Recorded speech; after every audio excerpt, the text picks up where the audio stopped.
The fly we'll tie today is a sucker spawn, a fly that's been used in central Pennsylvania for many, many years. It was being used when I started fly fishing Spring Creek in the 1960s, so I have no idea who originated it, how long it's been used. Let's just say it's been used for over 40 years and leave it like that, or leave it at that. I have a Tiemco number 3769 hook in the vise. This is a standard wet fly hook, fairly short shank. You can also use a Daiichi 1550, which is another standard wet fly hook.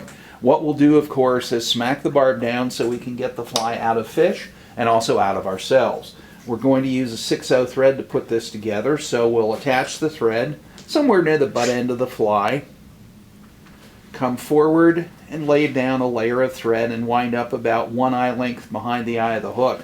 1 eye length is significant because that's about the distance we need to make a nice head on a fly. This is sparkle yarn, which we prefer to use for sucker spawn. It is a blend of Orlon and clear antron fibers, so as you can see it has a little bit of sparkle to it, and it makes a nice translucent looking fly. Excellent for eggs, excellent for blending with dubbing, and especially good for sucker spawn. This gold color is the color of sucker eggs. In fact, it's the color of trout eggs too. And we'll separate it out so we have only one strand out of the 4. Take that strand, and a strand about 6 inches long is about right, and simply lash it down to the top of the hook, catch it, and then wrap back to the bend with the thread, which binds it along the whole top of the shank of the hook. Take the yarn and form a loop and bind that loop down. Notice the loop is short, no longer than the gap of the hook, and actually a little shorter than that. Form another loop, bind it down. This gets a little tricky near the bend of the hook because you have to fight the point of the hook a little bit. Tie another loop down.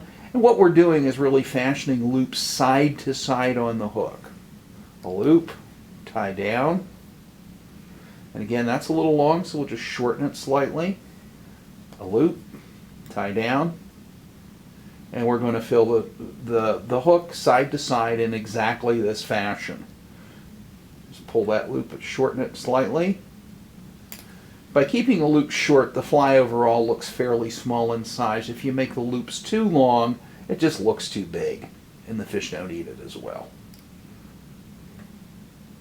Just continue to form the loops.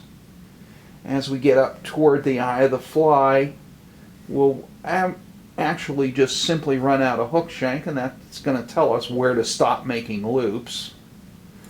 And pull a little bit. There we go. That one crowded just a little bit, but we still have enough room. Just push back a little bit so we have enough room to make a head. Just wind a little thread, make a nice neat head. And whip finish.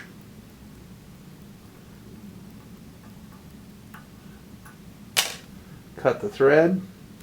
Now some of these fibers look a little long, we'll just snip them off, and as you can see from side to side we have a kind of buggy, eggy looking thing, looks sort of like a cluster of eggs, and used at the right time, which is late March, April, on streams like Spring Creek and other streams in central Pennsylvania when sucker spawn. It's a very, very effective fly. It can also be tied in white, light yellow, salmon colored, chartreuse, but this is indeed the color that sucker spawn is. Tie a few up, head to your local stream and give them a try.